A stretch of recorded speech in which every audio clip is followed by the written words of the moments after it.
nyalai HIR maupun BW. Maka dari itu kami mengajukan itu tadi. Begitu. Tanggapan saya terkait cross examination saya tanya. Oh iya, oke. Ini katanya barang bukti masih di Polda Metro Jaya. Nah, itu gimana kabarnya? Nah, jadi begini. Tadi melalui Dr. Taufik disampaikan kepada majelis hakim bahwa kami mengajukan untuk bisa melaksanakan cross examination, bahwa cross examination itu sebenarnya saling memeriksa. Jadi dari saksi ahli kami bisa memeriksa bukti yang diajukan oleh tergugat 1, 2, 3, dan 4. Kemudian dari saksi ahli mereka pun juga bisa memeriksa bukti dari kami. Nah, ini akan berkeadilan karena para saksi ahli itu kan pasti mengetahui, oh ini asli atau tidak, itu bisa melihat langsung secara fisik, jadi tidak hanya lewat gambar saja. Dan harapannya ini dikabulkan oleh majelis hakim, karena yang seperti kita ketahui, satu ini muncul berbagai kerancuan dalam pernyataannya. Jadi pernah suatu ketika ijazah itu dipertunjukkan kepada Budi Ari di Solo, padahal sebelumnya di Polda Metro Jaya melalui kepolisian Surakarta itu sudah melakukan sita barang bukti. Nah, di sini padahal kalau sudah disita kan tidak boleh seenaknya terus kemudian dikembalikan atau bagaimana. Jadi di persidangan kali ini kita akan meluruskan semua itu. Mungkin Bapak ya, tentang tadi pertanyaan dari iNews dan rekan-rekan wartawan, bagaimana tentang ijazah yang disita oleh Polda?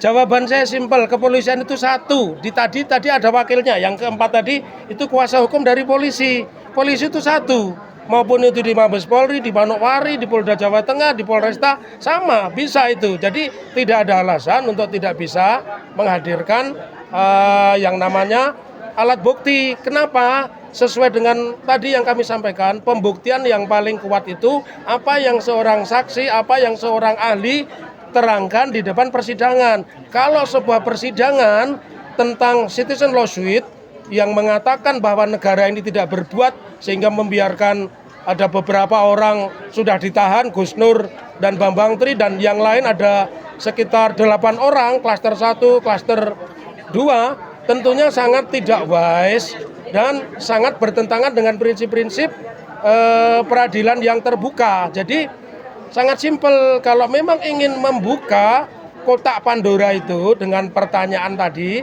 bagaimana sehubungan dengan ijazah itu disita? Sangat gampang. Pak Jokowi aja bisa menerangkan punya ijazah asli dari mana kalau asli itu satu. Nah tentunya kalau itu kalau yang saya baca, saya ikuti dari penjelasan Humas Polda, itu kan tanggal 2 disita, 2 Juli ya, 23 Juli disita, kemudian 24 Juli terbit penetapan pengadilan. Nah artinya terang kepada kita bahwa ijazah itu ada di kepolisian, dan kalau pada hari ini polisi itu hadir sebagai tergugat 4, saya berharap mereka juga akan membawa ijazah itu. Tapi ini gimana tanggapan hari ini tidak bisa dilanjutkan? Ya, saya pikir saya juga kaget juga ya.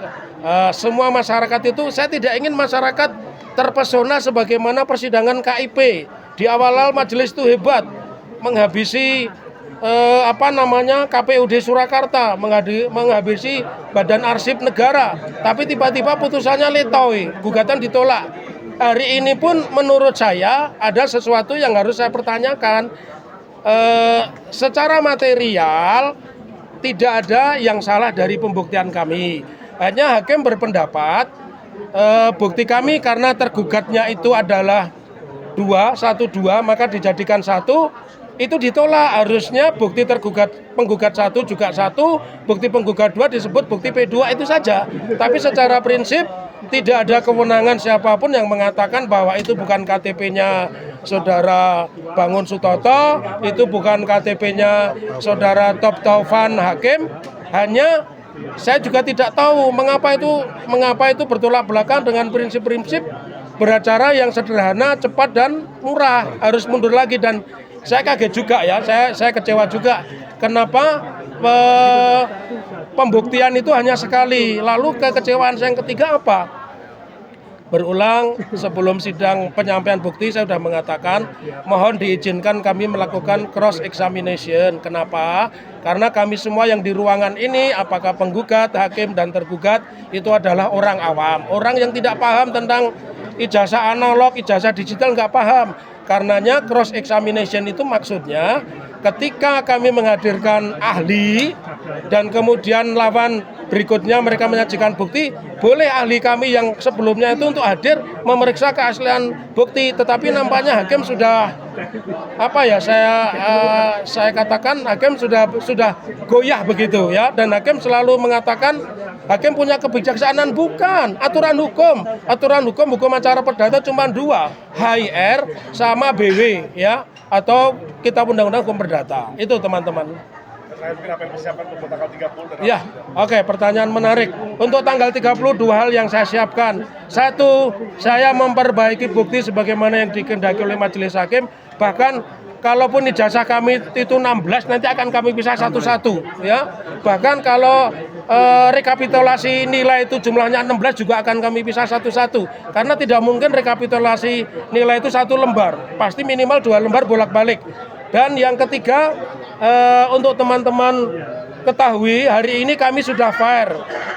Mereka yang akan kami hadirkan saksi seperti Rismon Syanipa, Refli Harun, kemudian Insinyur Bagas dari UGM itu tidak kami masukkan ke ruang sidang.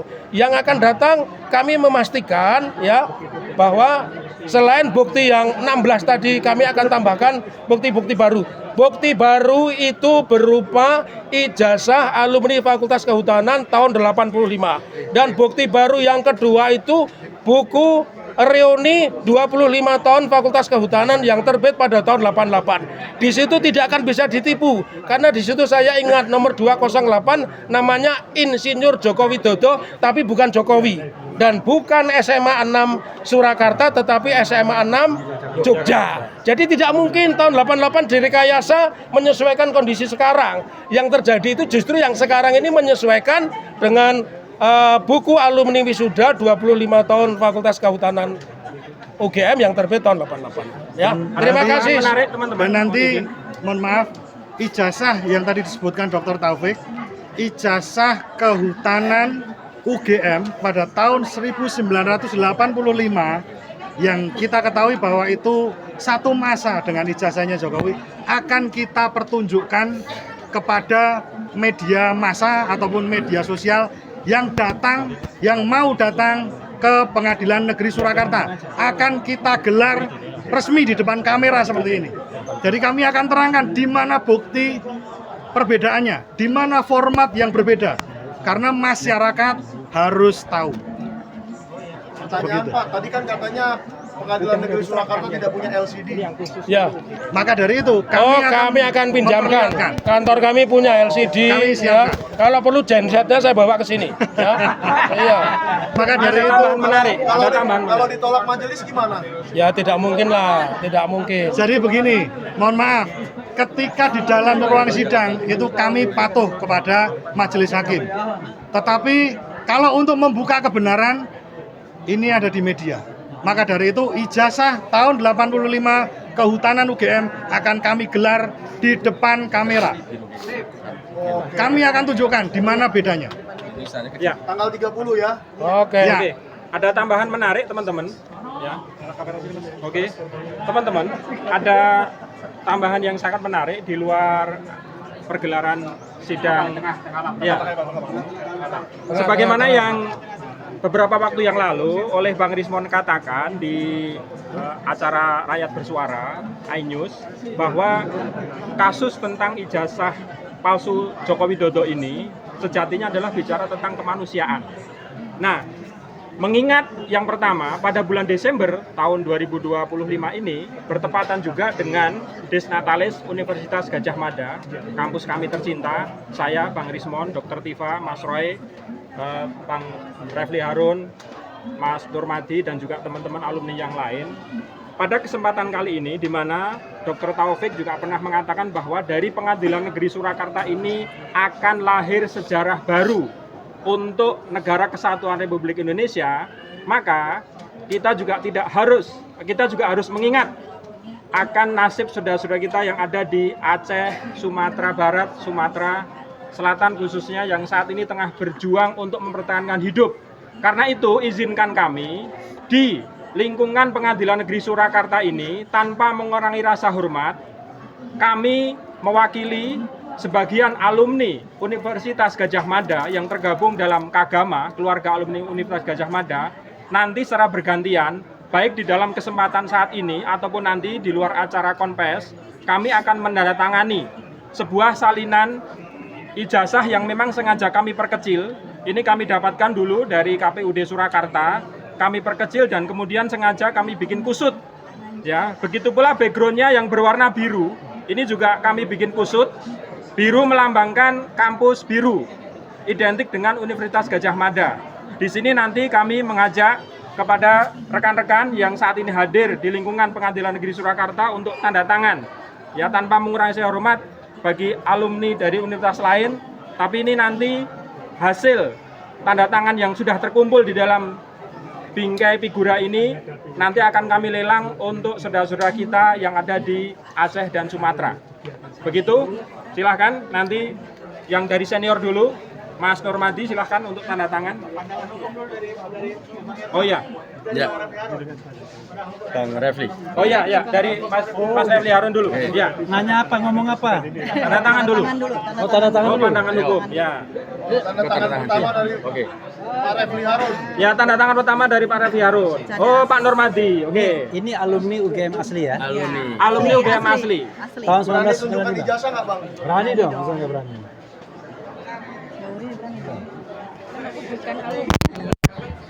Bukan alumni Kagama. Oke. Nanti Bang Rismon menyusul ya, Bang. Dan juga Mas Roy, Mbak Tifa, dan juga teman-teman yang lain. Bu Tifa apa hadir? Anaknya ada. Oh iya, Diki. Apa, nanyanya apa? Lazim nggak Bang pengadilan itu menunda karena salah menomorkan berkas? Saya tidak mau menilainya. Yang saya ingin nilai adalah harapan saya. Nah, jadi silakan nilai harapan saya. Karena begini, harapan kita semua sebenarnya cuma satu, yaitu mendapatkan sebuah hak atas informasi yang benar-benar solid, bisa dipertanggungjawabkan, bisa dipercaya mengenai ijazah Jokowi. Apakah ijazah itu palsu atau memang benar-benar asli? Kita sudah berdebat lama dengan dua kutub yang saling berbeda, diametral 180 derajat. Pihak Jokowi mengatakan asli, tetapi RRT, di mana saya menjadi salah satu kuasa hukumnya, penasihat hukumnya, mengatakan palsu. Bahkan persentasenya tidak tanggung-tanggung, 99,9% palsu. Nah, dari Pengadilan Negeri Surakarta yang saya tahu bahwa ini sudah masuk tahap pembuktian, dan ini one step ahead dibandingkan Pengadilan Negeri Jakarta, Pengadilan Negeri Sleman, dan Pengadilan Negeri Surakarta sebelumnya, maka saya harap bahwa hakim tidak main-main dalam memberikan kesempatan untuk pembuktian ini. Jangan sampai kemudian kelihatannya gagah di awal, tapi nanti di ujungnya bengkok. Kita tidak mendapatkan sebuah proses pembuktian yang memadai, dan tiba-tiba diputuskan begitu saja dengan tanpa kita diyakinkan bahwa ada sebuah pembuktian yang memang membuat kita yakin bahwa ijazah itu asli atau palsu. Karena itulah marilah kita bersama-sama keep on eyes, ya. Kita pelototkan mata kita kepada Pengadilan Negeri Surakarta ini agar mereka mengerjakan tugas pengadilan yang sesungguhnya. Apa itu? Memberikan kepastian hukum, memberikan keadilan, memberikan kemanfaatan. Jadi pasti ijazahnya asli atau tidak, adil karena diucapkan atau diputuskan dengan benar, dengan alat-alat bukti yang sah, dengan proses yang memadai, dan kemudian bermanfaat bagi kita semua sehingga kita tidak lagi gaduh mengenai hal ini. Perkara kemudian proses selanjutnya mau diapakan setelah ada konfirmasi atau putusan pengadilan ini, itu soal lain. Tapi jangan lupa harus ada putusan yang inkrah, berkekuatan hukum tetap. Baru kemudian proses-proses lain bisa dilanjutkan.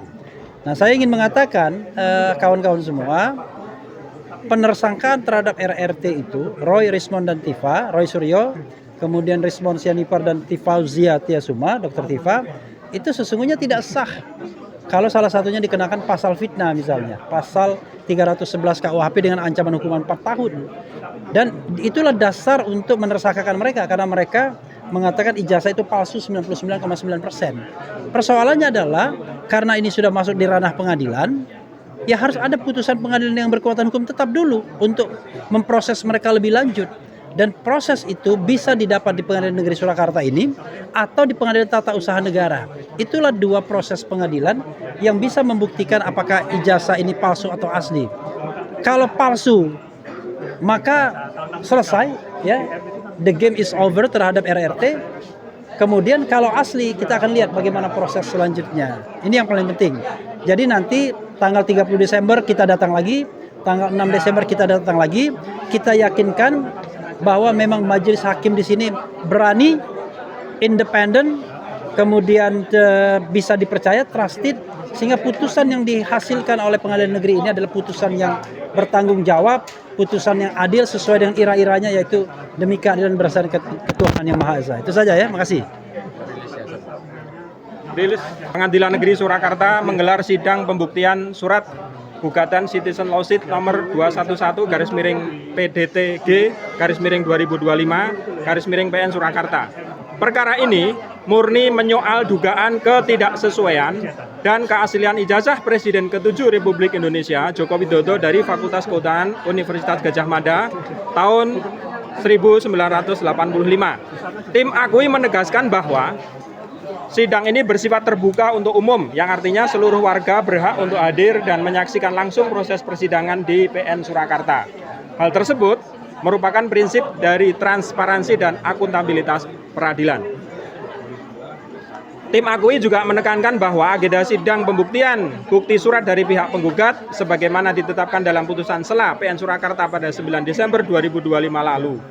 Putusan tersebut menolak eksepsi dari para tergugat, termasuk Jokowi sebagai tergugat 1, dan menyatakan PN Surakarta berwenang mengadili perkara nomor 211/PDTG/2025/PN Surakarta.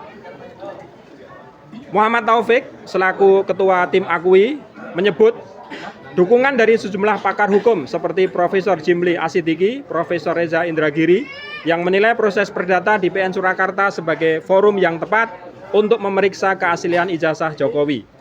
Beliau menambahkan bahwa tim Akui akan menghadirkan saksi-saksi kunci termasuk mantan pejabat tinggi di Kepolisian Negara Republik Indonesia yang berpangkat Jenderal Bintang 3, wartawan nasional terkenal, serta alumni Fakultas Kehutanan UGM yang akan membawa ijazah pembanding di era yang sama, yakni tahun 1985. Muhammad Taufik juga merespon pernyataan Jokowi dalam wawancara eksklusif Kompas TV yang menyatakan siap menunjukkan ijazah aslinya di pengadilan. Kalau memang asli, tunjukkan di sini. Asli itu hanya satu. Kalau tidak ditunjukkan, maka ini menjadi pertanyaan besar bagi integritas negara hukum kita, tegasnya. Terima kasih, demikian pers liris dari tim Akui alumni UGM gugat Jokowi. Terima kasih. Indonesia mewakili emak-emak yang ada di seluruh Indonesia yang memang notabene memang mengharapkan ijazah dugaan palsu Jokowi ini segera terkuak. Padahal hanya selembar kertas itu pun sangat bermanfaat bagi kami karena itu membuktikan bahwa publik pertanggungjawaban Pak Jokowi harus dibuktikan senyata-nyatanya di sidang hari ini, Selasa ini, tanggal 23 Desember 2025 ini ternyata diundur sampai tanggal 30 Desember Selasa depan. Semoga mendatangkan hasil yang maksimal ya, karena semakin ditunda-tunda bahwasanya dari pihak sana saksi juga tidak sama sekali tidak hadir, hanya pengacara dari sana, dan kami berharap semuanya gentleman menunjukkan ijazahnya dan nantinya akan terbuka bahwa di mata Indonesia ini terlihat yang benar dan yang salah. Demikian dari saya ucapkan terima kasih. Semoga kedepannya akan lebih baik lagi untuk Presiden tahun 2029, jangan seperti sejarah tahun ini sudah dipimpin oleh seorang Jokowi yang saya harap luar biasa, penipu, zolim, dan keji, pembohong. Demikian, terima kasih. Wassalamualaikum warahmatullahi wabarakatuh.